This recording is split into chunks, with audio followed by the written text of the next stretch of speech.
반갑습니다. 오늘은 그 2021학년도 대학 수학능력시험 9월 모의평가 세계지리 해설 강의를 하도록 하겠습니다. 일단 요거 이제 들어가기 전에 전체적인 총평? 총평이라고 하면 조금 거창할지 모르겠는데 일단 6월 평가원 세계지리와 좀 비교를 해서 보면 상대적으로 조금 까다롭게 좀 출제가 되지 않았나 싶습니다. 그렇다고 문제가 아주 어려운 수준은 아닌데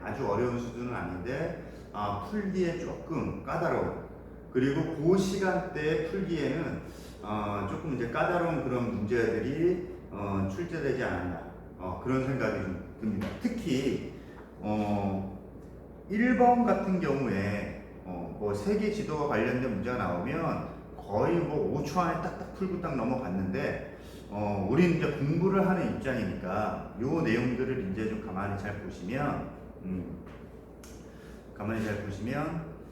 조금 생소한 내용이 이제 들어가고, 그 다음에 2번 같은 경우에도 조금 이제 어렵다기보다는 좀 까다로운 그런 문제들이 좀 들어가 있고, 그 다음에 7번 문제에서 또 한 번 고비가 이제 왔을 겁니다. 그리고 쭉 이제 잘 넘어가다가 11번에서 또 한 번 고비가 그렇게 이제 왔을 거고, 그 다음에 14번 같은 경우에 제대로 이제 위치나 내용을 모르고 있었다면 조금 이제 어려웠을 수도 있는 그런 문제들이었고, 그리고 평이하게 쭉 다 이제 넘어가다가 아마 18번에서 많은 학생들이 조금 멘붕이 오지 않았을까 그런 생각이 좀 들었습니다. 그래서 전체적으로 보면 문항이 아주 어렵지는 않았으나 조금 까다롭게 그렇게 이제 출제가 됐었고, 그 다음에 또 하나 이제 제가 느낀 거는 뭐였냐면, 교과서에 있는 자료를 꼼꼼히 봐야 되겠다. 특히 이제 올해 같은 경우에는 2015 그 개정 교육 과정이 완전하게 이제 이루어지는 그런 학년이기 때문에 그래서 새로운 교과서에서 나오는 그런 새로운 자료들은 충분히 그렇게 좀 인용이 돼서 출제될 가능성이 높다. 그래서 이거는 6월 평가원 해설 강의 때도 제가 이제 좀 말씀을 드렸었는데, 그 부분이 영락없이 그렇게 잘 예외 없이 그렇게 이제 나온 것 같습니다. 자, 그러면 2021학년도 9월 평가원 세계지리 해설 강의를 본격적으로 시작하겠습니다. 저는 지리요정 이민호입니다. 자, 1번 문제 보면 세계 지도와 관련된 그런 이제 내용들이 출제가 됐다. 그래서 세계 지도와 관련된 문제가 나오면 일단 첫 번째로 지도명을 반드시 알고 있어야 된다. 그 다음에 이게 언제 제작이 됐는지 제작 시기를 판단해야 된다. 그리고 세 번째는 각 지도의 특징, 이런 내용들을 파악을 하고 있어야 된다. 그래서 세계 지도와 관련된 문제가 출제가 되면 거의 요 구조 내에서 출제가 됩니다. 자, 간단하게 이제 보면 가 같은 경우에는 R, 이드리시 세계 지도, 그 다음에 나는 혼인, 단미, 역대, 국도, 지도, 좀 길긴 하지만 이런 내용들을 보셔야 됩니다. 그리고 제가 계속 이제 수업 시간이나 이제 강의 때 좀 강조했었던 그런 내용들이 뭐였냐면, 이제는 이런 이제 지도명, 그리고 얘네들이 언제 제작이 됐는지, 그리고 그 지도의 주요한 특징을 이렇게 알아둬라 그 말씀 드렸는데, 최근에 몇 년 전부터 뭐가 계속 이 세계 지도에서 출제가 되고 있냐면, 각 대륙의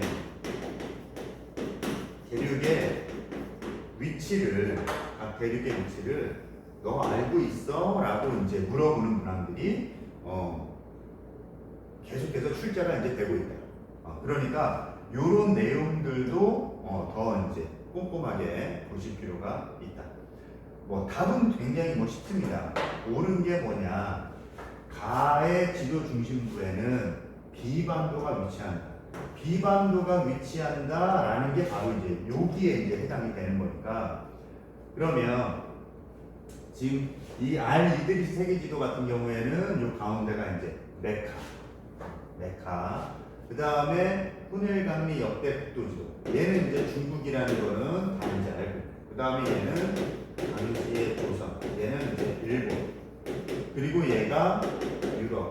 그리고 얘가 아프리카라는 건 알고 있는데, 그럼 얘는 도대체 뭐냐? 얘는 바로 이제 여기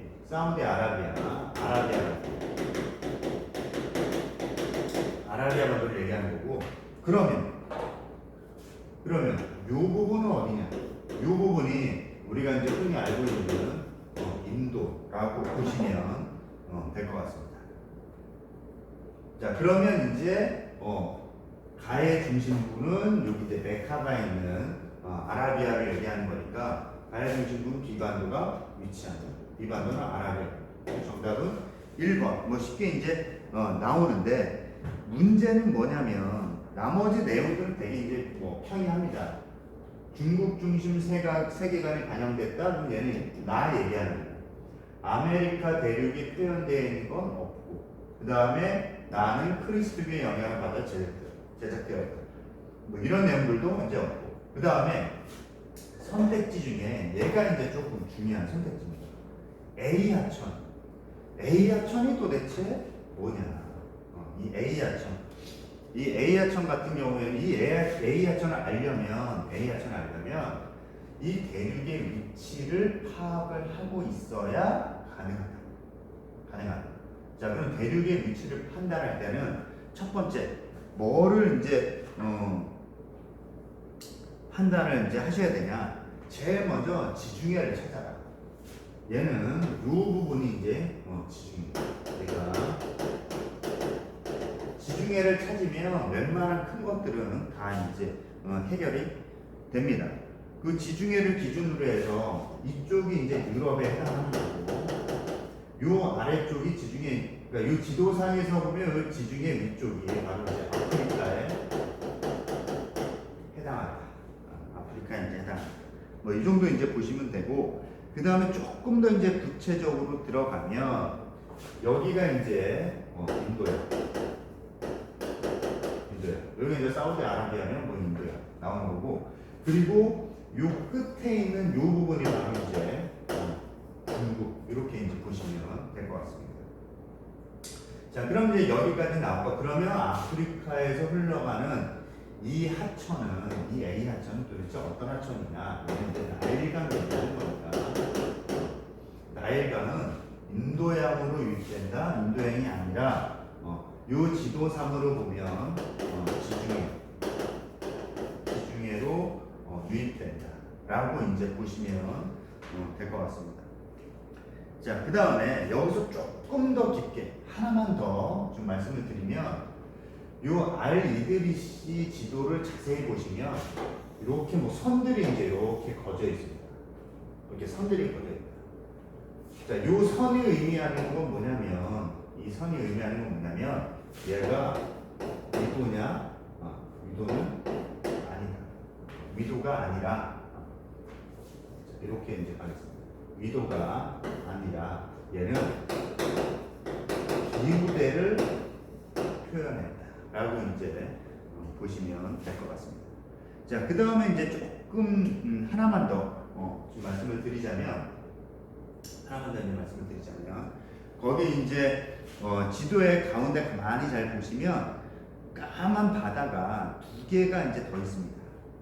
자, 바로 이제 여기하고 여기인데, 요거는 이제 카스피해를 얘기하는 거고, 얘는 흑해를 나타내고 있다. 그러니까 지금 9월 평가원 시험 문제를 보시면 지금 이 강의를 듣고 있는 분들은 대부분 뭐 고3 내지는 고2 이 정도 이제 세계지를 선택을 하려고 하는 친구들일 텐데 그 친구들 같은 경우에는 뭐를 보셔야 되냐면 처음에 얘기한 지도명, 제작시기 판단, 각수대지 이건 기본이고 최근에는 여기에 그 대륙의 위치를 하나 더 물어봅니다. 그리고 9월 평가원에서 나온 요 유형을 보면 그 위치를 좀 꼬치꼬치 물어보고 있으니까 이 그 교과서에 나오는 그런 지도들 같은 경우에 반드시 이런 위치들을 파악하고 계셔야 됩니다. 자, 이렇게까지 하면 세계 지도와 관련된 내용은 좀 정리가 될 것 같습니다. 자, 그 다음에 이제 2번으로 이제 넘어가면 요 2번이 조금 이제 풀기에 까다로웠을 겁니다. 물론 답은 쉽게 나옵니다. 답은 쉽게 나오는데 풀기에 조금 까다로웠을 겁니다. 자, 왜 그러냐면 건조 기후 지역의 관계 시설인데 그 건조 기후 지역의 관계 시설 중에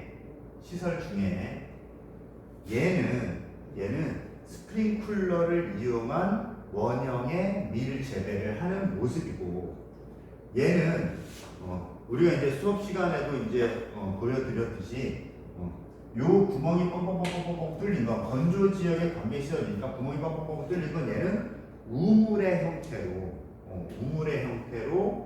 그렇게 이제 지하 관계수로를 지하수가 이렇게 흘러가는 그 지하 관계수로에서 물을 뽑아내는 그런 이제 모습을 위에서 이제 이렇게 찍은 겁니다.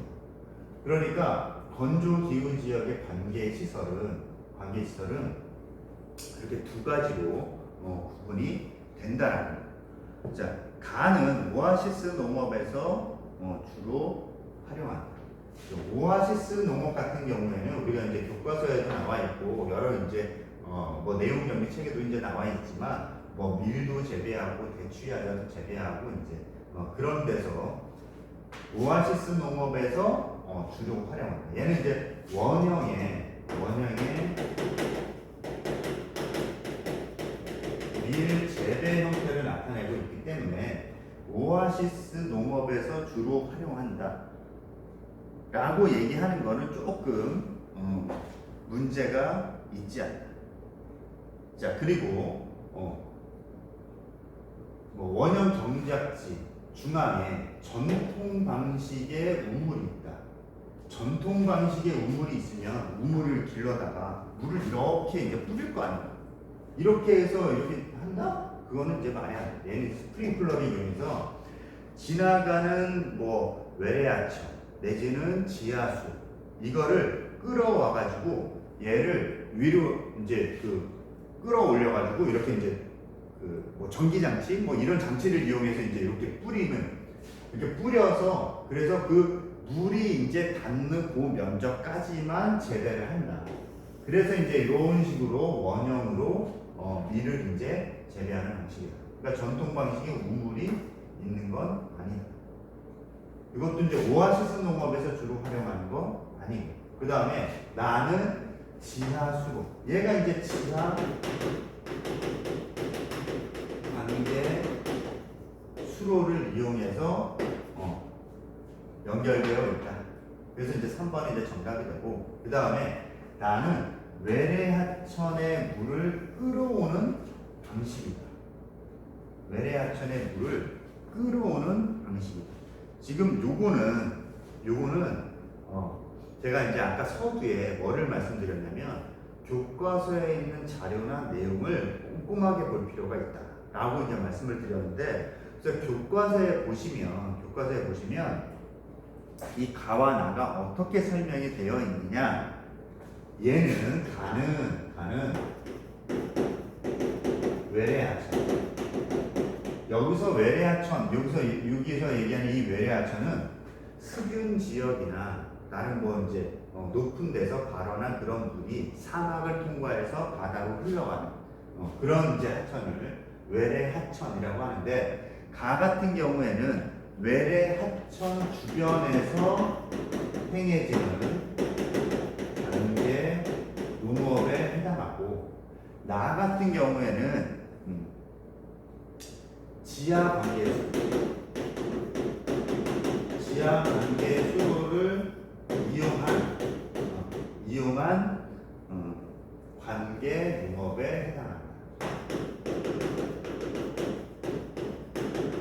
그 지하 관계 수로를 이용을 하려면 얘가 지하로 내려와야 되는데, 이런 그 관계 농업, 관계 시설을 하는 부분이 대부분 제일 유명한 데, 대부분 아니고 제일 유명한 데가 이란의 카나트라고 하는 시스템이다.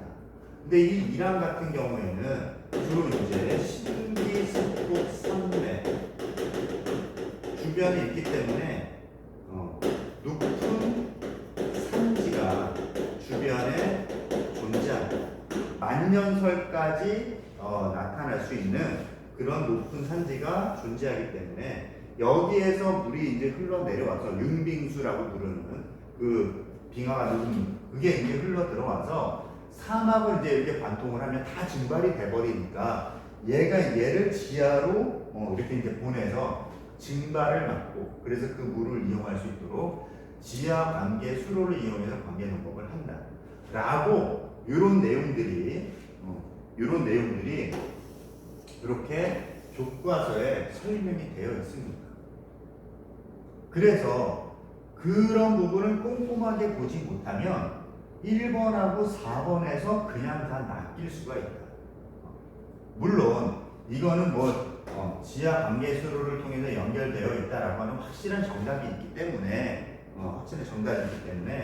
그래서 정답은 이제 3번인데 3번으로 이제 나타나는데 4번하고 1번 같은 경우에 이제 헷갈릴 수 있다. 그래서 이 문제를 통해서 뭐를 이제 알고 계셔야 되냐면 교과서에 있는 자료를 꼼꼼하게 봐야 됩니다.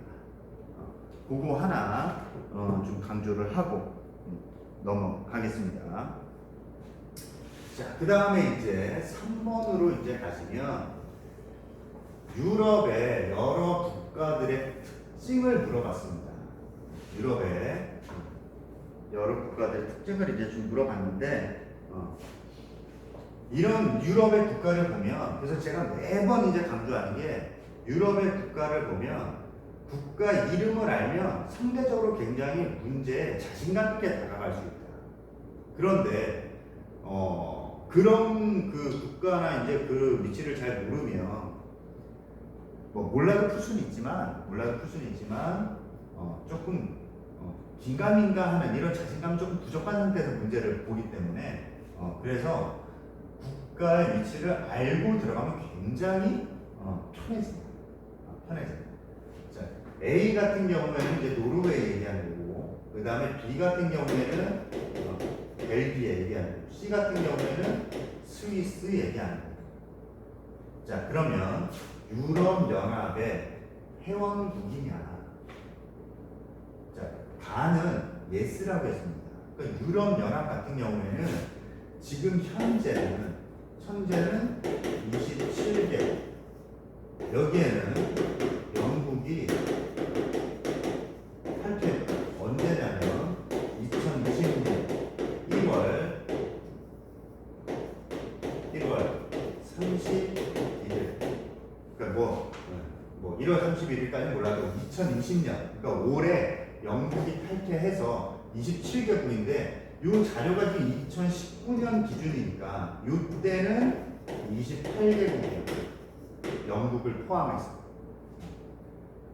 자, 일단은 요 얘기보다는 유럽연합의 회원국이냐? 그럼 여기에서 유럽연합 회원국은 뭐밖에 없다? B밖에 없다. B. 노르웨이, 그 다음에 스위스, 그 다음에 여기 아이슬란드 같은 경우에는 아이슬란드, 노르웨이, 스위스 같은 경우에는 유럽연합에 가입을 하지 않았다.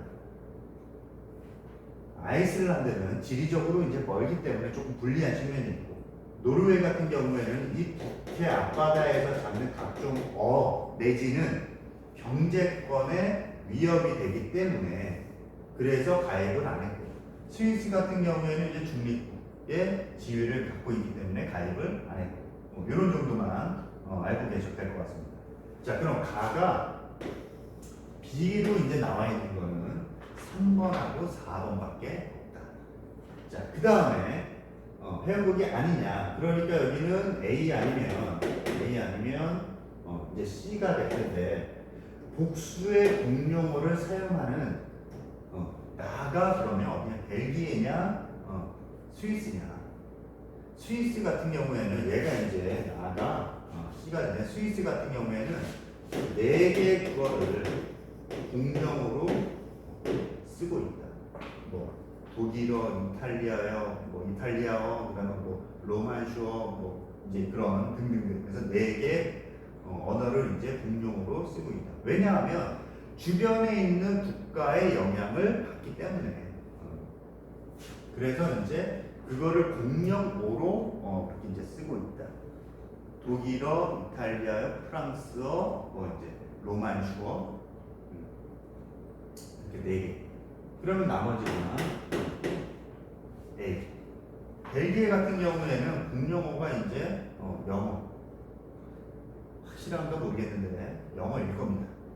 그래서 정답은 4번. 이렇게 이제 가시면 될 것 같아요. 근데 이 문제에서는 이후에 영국이 올해 빠졌기 때문에 총 27개국. 그 다음에 자료가 2020년 자료 이전 거라면 28개국으로 생각하고 문제를 푸셔야 됩니다. 자, 그 다음에 이제 4번으로 가시면 A시 지역의 기후 특징에 대한 설명으로 옳은 것을 고르시오. 이제 그랬습니다.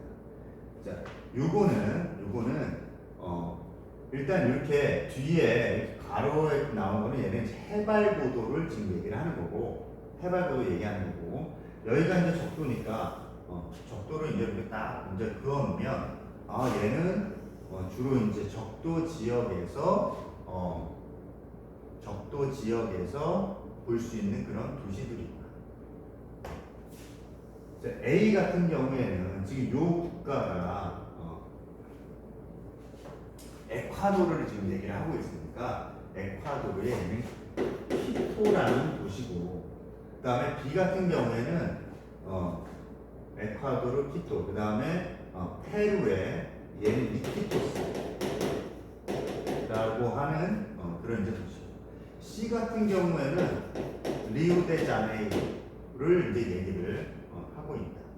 뭐 일단 이건 몰라도, 이 도시가 뭔지 몰라도 풀 수는 있다. 자, 일단 여기는 2,850m, B는 106m. 그러니까 A는 최하늘 평균 기온이 18도 이상이다. 얘는 이제 A 기후를 지금 물어본 것 같은데, 요 부분은 A 기후가 맞다.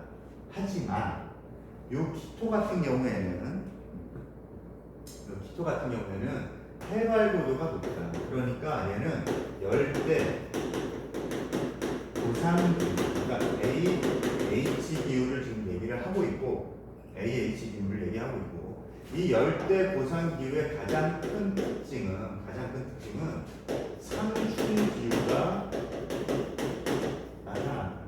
그리고 연교차가 비교적 작다. 상충 기후가 나타난다는 얘기는 15도, 16도 거의 1년 내내 그렇게 이제 유지가 된다. 그러니까 18도 이상이 나오는 건 아니다. 그러니까 기억은 탈락입니다.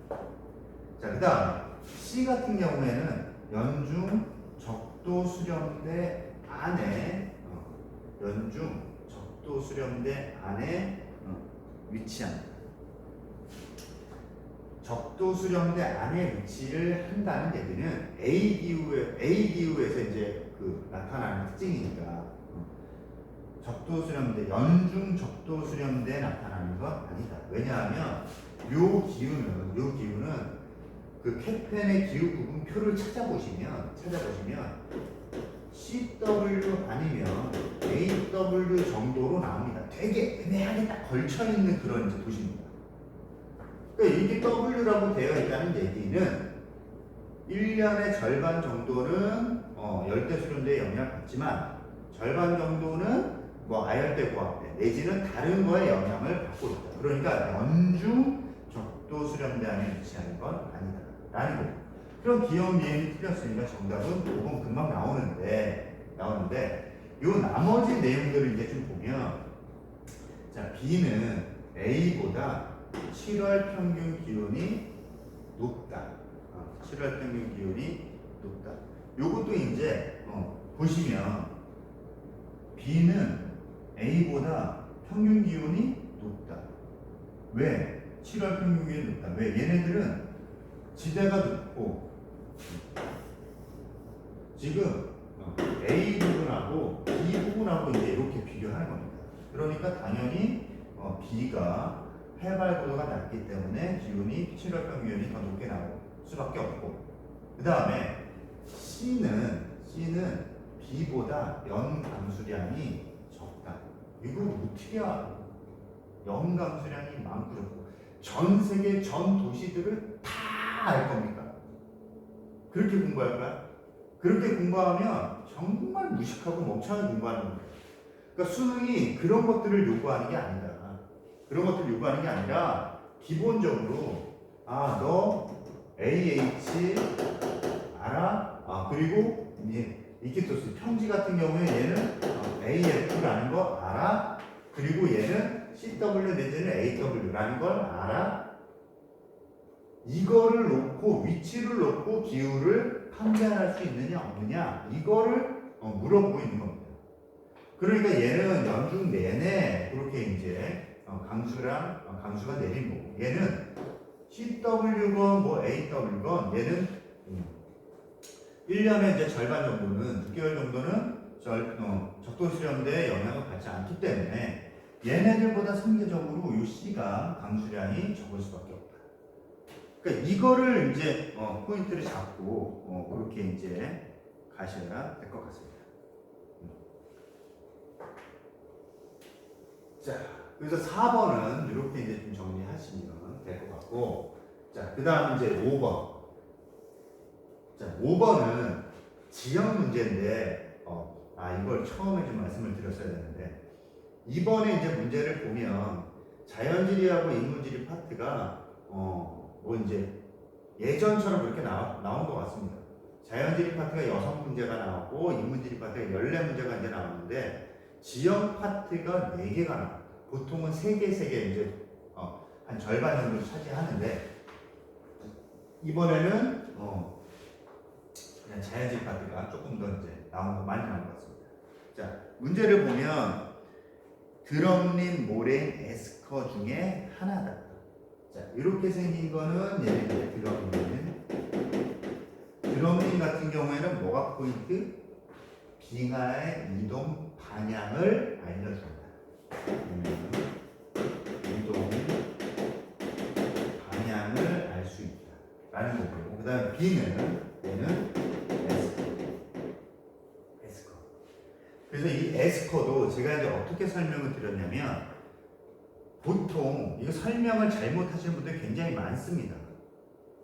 그 이제 빙하가 이제 이렇게 흘러가다가 어디에 걸려가지고 얘가 이제 이렇게 이제 파여서 파이고 나서 이렇게 이제 빙하가 나중에 녹고 나면 얘가 이제 남는다 이렇게 설명하는데 아무리 생각해도 그건 잘못된 설명입니다.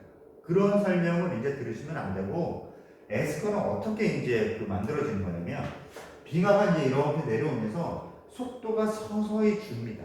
속도가 줄어든다는 얘기는 빙하가 그만큼 녹고 있다는 뜻이다. 그러면 이 빙하 안에 있는 각종 불순물들, 돌멩이 포함해서 그런 것들이 빙하가 녹은 그런 물들에 의해서 이렇게 밑으로 내려갑니다. 쭉 밑으로 내려가고 그리고 나서 빙하가 이제 기온이 이제 올라서 빙하가 녹으면 그 녹은 부분이 쭉 이렇게 이제 뒤로 물러나게 되면 얘가 이제 확장해서 내려올 때 쌓아놨던 그런 물질들이 이렇게 우리 눈으로 보이는 겁니다. 자, 에스커는 이렇게 이해하고 있어야 가장 정확하게 알고 있는 겁니다. 자, 그 다음에 C는 얘는 이제 모래인. 그럼 모래인의 가장 큰 특징은 뭐냐? 빙하가 어디까지 확장이 됐는지 빙하의 확장 범위를 알려주는 게 바로 이제 모래입니다. 자, 이렇게 이제 체크를 좀 해놓으시고 그 다음에 이제 1번을 보면 침엽수리 및 타이가가 나타난다. 자, 지금 캐나다 써 있습니다. 이 캐나다 일대에 있는 이런 호수들은 얘는 빙하호에 해당합니다. 그럼 빙하호가 있다는 얘기는 빙하지형이라는 뜻이고, 지금 여기 침엽수림 타이가 이거는 냉대기후에서 이제 나타나는 거니까 탈락. 그 다음에 주로 과거 빙하의 작용으로 옳지 않은 거구나. 침엽수림 타이가가 이제 나타나. 빙하 지역에서 냉대기후 이상 그 기후 지역에서도 이제 볼 수 있는 거니까 맞고. 그 다음에 빙하의 작용이 형성되었다. 맞고. 그 다음에 얘는 빙하의 침식이 아니라 빙하의 퇴적 작용으로 만들어졌다. 그래서 정답은 이제 3번이 되고, 그 다음에 에스커, 빙하가 녹은 물이 빙하의 밑을 흐르면서 제방 모형으로 토사가 퇴적되어 형성된다. 맞고. 그 다음에 운반된 물질 퇴적되어 형성된다. 그래서 제가 이제 설명한 그런 에스커는 제가 설명한 부분으로 이해를 하고 계셔야 가장 정확하게 이해를 하고 있는 것이다. 자, 그 다음에 이제 6번 세계의 대지역 파트입니다. 자, 옳은 게 뭐냐? 그렇게 이제 물어봤는데 A산지, 이 A산지는 신기수곡산맥, 고생대, 중생대, 초기 조산운동, 얘는 이제 고기수곡산맥이니까 이제 아니고. 그 다음에 B 같은 경우에는 마그마 상승에서 판이 반대 방향으로 움직인다. 지금 내가 이렇게 움직인다라는 뜻인 건데, 지금 B 같은 경우에는 여기에는 해구가 발달한다. 이 해구가 왜 발달하냐? 얘가 이제 이렇게 부딪힙니다. 반대 방향이 아니라 마그마 상승에 의해서 판이 반대 방향으로 이루어지는 해령이 아니다. 얘는 이제 해령을 지금 얘기하는 건데, 얘는 이제 해구가 나타나는 부분이기 때문에 아니고. 자, 그 다음에 C, 대륙지가 해양지에 만나는 곳으로 대륙 한복판에서 만날 수는 없으니까. 그 다음에 D, 시원생대 이후 오랜 침식을 받아 형성된다. 요 D 같은 부분에 바로 이제 우리가 순상지라고 내지는 흑상지라고 이제 볼 수 있는. 그래서 정답은 이제 4번이 되고, 그 다음에 E, 그레이트 디바이드, 얘는 고기 수곡산지, 얘는 신생대 조산운동이. 그래서 정답은 4번. 지역 파트 문제는 그렇게 이제 어렵게 출제가 되는 건 아닌 것 같습니다. 자, 이제 문제는 7번. 문제는 이제 7번. 여기서 이제 조금 고비가 한번 왔을 겁니다. 근데 이 문제를 보고 조금 이제 안타까웠던 게 뭐냐면, 요거를 이렇게 주면은 되게 이제 조금 복잡하고, 그 다음에 또 하나, 이 문제는 정말 비율을 이렇게 써서 안타까운 게 이제 하나가 있고, 그 다음에 또 하나는 뭐가 이제 좀 안타깝냐면, 이 500ml 강수량 500ml를 주고 500ml가 안 넘어 그러면 B기후, 500ml가 넘어 그럼 A 아니면 C기후. 그런데 염강수량이 750ml, 지금 이게 누적 강수량이니까 이 누적 강수량을 다른 말로 얘기하면 이제 강수량을 얘기하는 거니까. 왜냐하면 12월 강수량은 1월부터 12월까지 다 합친 거를 여기다 체크해 놓은 거니까, 누적 강수량은 연 강수량을 얘기하는데, 그 750ml면 A 기후에서는 750ml가 안 나옵니다. 그러니까 500ml가 넘어 그러면 얘는 C 기후 중에 하나야. 근데 이거 잘 생각을 해보면 이건 캐펜이 실수한 부분인 것 같기도 한데, 501ml면 C 기후고 499mm면 비기후냐? 실제로 그런 기후는 안 나타난다. 그래서 이 500mm 요 부분을 이렇게 보시면 보통 점이기후라고 해서 점이기후의 형태가 나타나는 거지 500mm 딱 끊어가지고 얘는 치기후, 얘는 비기후 이렇게 구분하는 문제는 정말 쓰레기 같은 문제입니다. 이거는 폐펜의 기후 구분을 아주 명확하게 적용시켰다라고 긍정적으로 볼 수도 있지만 실질적으로 그렇게 폐펜의 기후 부분이 딱딱 들어맞는 부분이 아니기 때문에 이런 문제들은 조금 지양해야 될 거라고 생각이 듭니다. 예를 들어서 아프리카 이 끝에 이제 보면은 소말리아, 오만 소말리아라고 하는 국가가 있는데 이 국가 같은 경우에는 적도가 이제 이렇게 지나가니까 A 기후가 나타날 것 같지만 이 부분은 B 기후가 나타납니다. BW가 나타납니다. 사막 기후. 그럼 우리가 보는 그런 캡펜의 기후 부분에 따르면 이거는 절대로 나타날 수 없는 부분인데 나타납니다. 그리고 또 하나 호주도 동부 지역 보면 CFB가 나타나죠. 근데 보통 CFB는 대륙의 서안에 나타난다고 배웠는데 대륙의 동쪽에 나타납니다. 그러니까 이것도 이상한 거야. 근데 이상한 건 투성인데 이거 말고도 몇 군데가 더 있습니다. 이상한 건 투성인데 이거를 문제를 500mm를 딱 기준으로 해서 요거를 기준으로 해서 얘는 C기후 얘는 B기후야 이렇게 구분을 하라는 건 이거는 고등학교 교과 과정에서는 그렇게 가르치지만 실질적으로 가르치는 사람 입장에서는 이렇게 문제를 내면 애매합니다. 이렇게 내면 안 되는 겁니다. 자, 뭐 아무튼 문제가 이제 나왔으니까 이 부분을 이제 가만히 잘 보면 A부터 보면 A 같은 경우에는 지역 파트 문제는 그렇게 이제 어렵게 출제가 되는 건 아닌 것 같습니다. 자, 이제 문제는 7번. 문제는 이제 7번. 여기서 이제 조금 고비가 한번 왔을 겁니다. 근데 이 문제를 보고 조금 이제 안타까웠던 게 뭐냐면 요거를 이렇게 주면은 되게 이제 조금 복잡하고 그 다음에 또 하나 이 문제는 정말 비율을 이렇게 써서 안타까운 게 이제 하나가 있고 그 다음에 또 하나는 뭐가 이제 좀 안타깝냐면 이 500ml 강수량 500ml를 주고 500ml가 안 넘어 그러면 B기후 500ml가 넘어 그럼 A 아니면 C기후 그런데 염강수량이 뭐 750ml 지금 이게 누적 강수량이니까 이 누적 강수량을 다른 말로 얘기하면 이제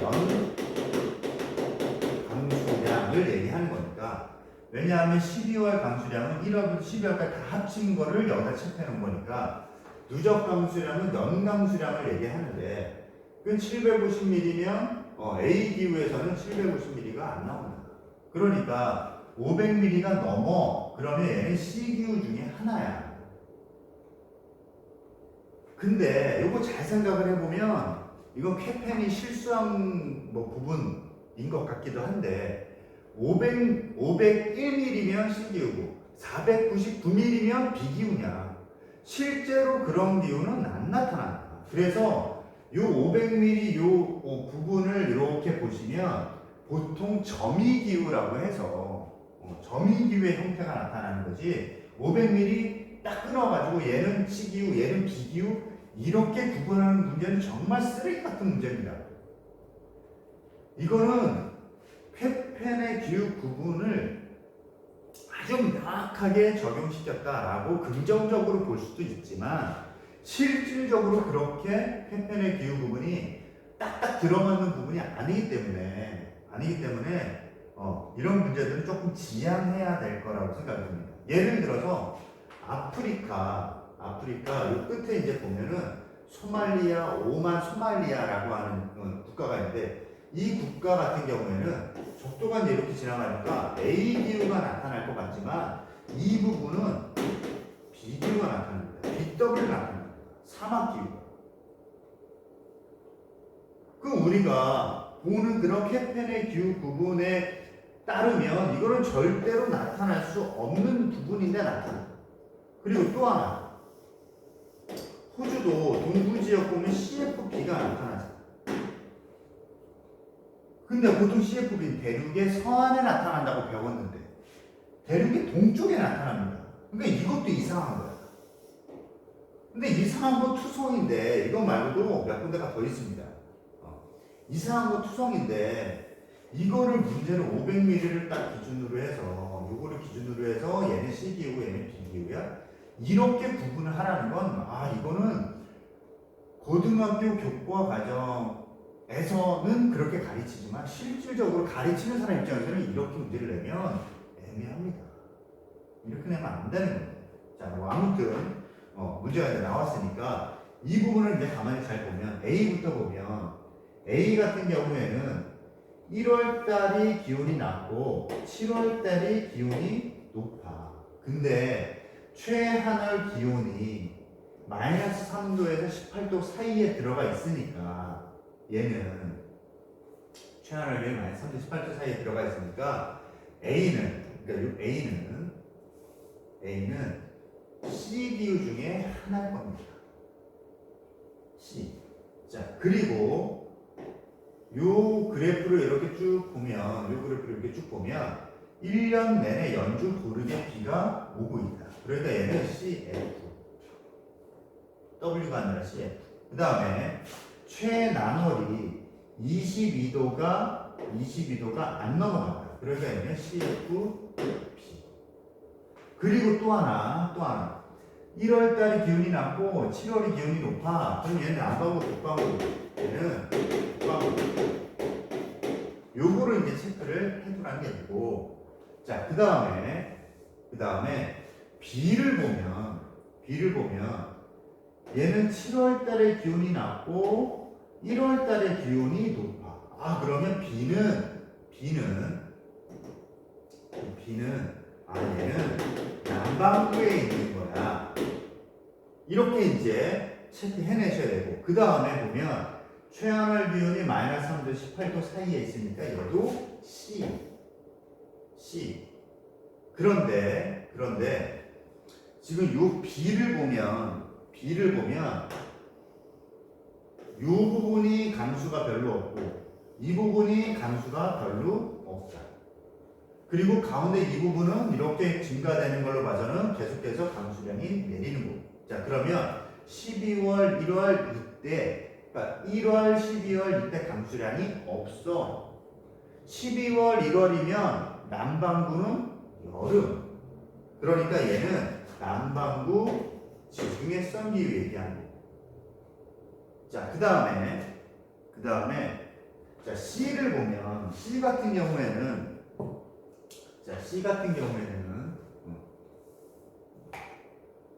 자, 얘도 1월달에 기온이 낮고 7월달에 기온이 높네. 그럼 얘는 지금 얘 같은 경우에는 북방구에 해당이 되고 그리고 이제 요 기후 그래프, 요 이제 감수 그래프를 이렇게 보면 이게 도대체 뭘로 볼 수 있을까?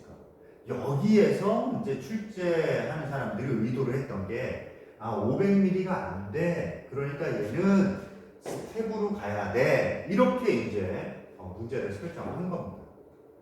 그래서 이 문제 보고 이거 진짜 이거 어떻게 풀까? 물론 공부를 조금 덜 했어. 그리고 500ml, 250에서 500ml 그렇게 딱 나와. 그럼 BS야. 이거 이렇게 공부한 친구들은 얘가 금방 BS 딱 맞을 거야. 그런데 공부를 조금 깊게 한 친구들은 분명히 저거는 아닌 것 같은데 왜냐면 실제로 저렇게 나타나는 데가 없는 것 같은데 그래도 하나는 500ml가 살짝 넘고 하나는 500ml 살짝 안 넘어? 이렇게 내는 거는 이건 정말 약간 조금 과격 표현을 썼는데 안 좋은 문제입니다, 사실. 자, 그럼 이렇게 이제 체크를 해냈으면 나머지 1, 2, 3, 4가 되게 쉽다. 잎이 작고 단단한 경엽 수림이 분포한다. 얘가 A고 그리고 얘가 B고 얘가 C고. 잎이 작고 단단한 경력술인 얘는 이제 B 얘기하는 거니까 8라. 그리고 B는 가만히 있어도 스콜. 얘는 이제 ADU 얘기하는 거니까 8라. ADU. 그리고 C는 짧은 우기, 키 작은 풀이 자라 초원을 이룬다. 그래서 정답은 3번. 자, 그 다음에 A는 B보다 강수의 계절차가 크다. 얘는 연중 고르기운이니까 큰 거는 아니고. 그 다음에 B는 C보다 단위 면적당 수목 밀도가 낮다. 단위 면적당 수목 밀도가 낮다. 지금 B는 난방구, 그러니까 CES 기후, C는 BS 스텝 기후다. 스텝 기후다. 그러면 얘는 이제 CS고 얘는 BS고 단위 면적당 수목 밀도가 단위 면적당 수목 밀도가 지중해성 기후 지중해성 기후가 더 낮다라고 나와 있는데 기본적으로 강수량이 더 많으니까 수목 밀도가 더 높아야 되지 않겠습니까? 이렇게 이제 체크를 하시면 되겠습니다. 그러니까 이 문제에서의 포인트는 캐펜의 기후 구분을 이거 그 500ml 이걸 기준으로 해서 이렇게 뭐 알아낼 수 있어? 이건 정말 조금 안 좋은 문제 중에 하나. 안 좋은 문제 중에 하나. 자, 그래서 정답률이 얘는 뭐 57% 정도로 이제 나오는데 이런 문제들은 조금 이제 안 좋은 문제 중에 하나입니다. 이런 문제는 실제 수능에서는 안 나왔으면 좋겠어요. 그래서 이제 아까 처음에 시작할 때 조금 이제 문제가 조금 안타깝다라는 말씀도 이제 드렸던 것 같습니다. 자, 그 다음에 이제 8번. 이건 이제 해안 지역과 관련된 얘기인데 이렇게 바다 쪽에 여기 와된 해라고 나왔으면 여기 바다 쪽에 점점점 찍혀 있는 거는 얘는 갯벌 얘기하는 거죠. 그 다음에 얘는 사주를 얘기하는 거죠. 사주로 막힌 데가 석호 얘기하는 거죠. 그럼 조류로 인한 퇴적으로 형성된다. 맞고. 석호는 사주가 많이 이끌어 막아서 형성된다. 그래서 정답은 1번. 자, C는 점토가 아니라 사주니까 모래. 그다음 B, C는 곳에서 발달하는 게 아니라 얘는 바로 남에서 발달합니다. 그래서 이거는 해안, 퇴적 지형에 대한 이해가 제대로 되어 있느냐라는 걸로 보시면 되겠습니다. 얘가 이제 대표적인 게 해안, 대표적인 해안 퇴적 지형 중 하나입니다. 자, 그 다음에 9번. 자, 9번 같은 경우에는 지형 문제인데 여기 보면 이렇게 생긴 게 와지야라고 이제 준 겁니다. 와지가 뭐냐면 이렇게 생긴 걸 얘기하는 겁니다. 한국지리건 세계지리건 이렇게 생긴 거는 우리가 이제 돌리네라고 얘기하는 거고, 돌리네라고 얘기하는 거고. 그 이걸 보자마자 중국 뭐 땡땡땡 지역의 지형 사진이다. 그럼 얘는 카르스트 지형을 물어보는 거구나. 자, 그럼 A 봉우리는 암석의 차별적 용식으로 형성됩니다. 이 용식이라는 용어가 중요합니다. 한국지리건 세계지리건 용식이라는 용어를 쓰는 거는 카르스트 지형밖에 없다. 자, 그래서 기억은 맞고 그 다음에 비동굴은 용암이 식는 숲도 얘는 용암하고 관련이 없다. 얘는 흑해동굴에 이제 해당되는 거니까 그래서 2번 탈락. 그래서 기억은 맞고 내용은 틀리니까 정답은 2번으로 가시면 되고 C 표면에는 붉은색 표현 그거를 테라포스라고 보시면 될 것 같습니다. 그래서 정답은 기억과 디귿이고 리을 같은 경우는 이제 뭐 현무암 분포 뭐 이런 용어로 봐서는 얘는 이제 용암 동굴을 전제를 해서 문제를 낸 거예요. 그 다음에 이제 10번. 자, 10번 같은 경우에는 지역 분쟁과 관련된 얘기입니다. 이것도 이제 최근 좀 시사적인 내용이 좀 들어간 것 같아요. 요거 이제 보시면, 자, A부터 보면 A는 뭐 카슈미르 문제. 그럼 얘는 힌두교하고 이슬람하고 이제 문제 이 이제 일어나는 거고, 그다음에 B 같은 경우에는 여기서 이제 뭐가 이제 체크가 돼야 되냐면, 이 B는 미얀마구나.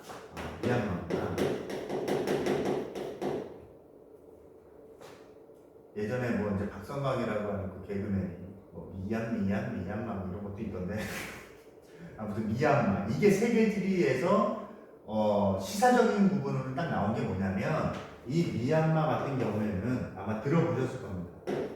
로힝야, 요거 이제 들어보셨을 거예요. 그럼 얘가 뭘로 이제 나타난 거냐면, 원래 이 인도 차이나 반도는 주로 이제 불교를 믿고 있는 국가들이 많은데, 이 로힝야족 같은 경우에는 뭐를 믿냐면 얘는 이슬람교를 믿고 있다. 그래서 요 미얀마에서 요 이슬람을 탄압한다. 뭐 이제 이런 그런 시사적인 내용이 있습니다.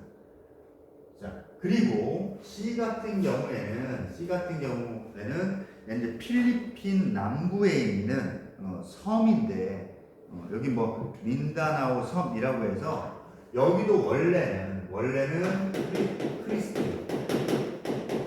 크리스트교를 믿고 있는 사람이 대부분인데, 여기에 이슬람을 믿고 있는 사람하고 이제 갈등이 벌어져요.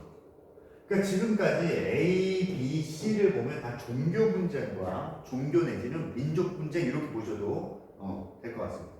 그리고 D 같은 경우는 이제 스리랑카 얘기하는 거니까 얘는 불교하고 이제 힌두교.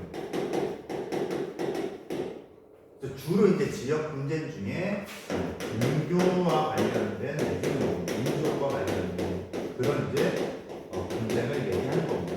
왜 이렇게 쓰냐면, 보통 같은 민족이면 같은 종교를 믿고 있으면 대부분 같은 민족이고, 이런 개념으로 얘네들이 이제 이해하시면 되겠습니다. 그리고 나서 쭉 읽어보시면 뭐 정답은 쉽게 이제 찾을 수 있다. A 지역의 분쟁은 지하 자원을 둘러싼 갈등이 아니고, 그 다음에 B 불교하고 이슬람 간의 갈등이고, C 같은 경우에는 필리핀, 베트남의 영유권을 둘러싼 갈등 아니고, D 같은 경우에는 종교가 다른 민족 간의 갈등. 이게 이제 정답이 되고, B하고 D 당사국은 중국이 포함되어 있지 않다. 자, 이렇게 해서 이제 지역 분쟁과 관련된, 특히 이제 종교 민족 분쟁과 관련된 그런 이제 내용 봤습니다. 그래서 이렇게 주제를 제가 그 위에다가 이렇게 주제를 제목을 이제 적어 놓는데, 그 주제를 이제 잘 파악을 해 놓으시면 6월 평가원하고 이제 이렇게 이제 9월 평가 문제를 보실 때 이렇게 제목을 보시면 그 제목이 그 주제다. 그 주제에서 20개가 다 나온다라고 생각하시면 될 것 같습니다. 자, 그럼 잠깐 쉬었다가 11번부터 보도록 하겠습니다.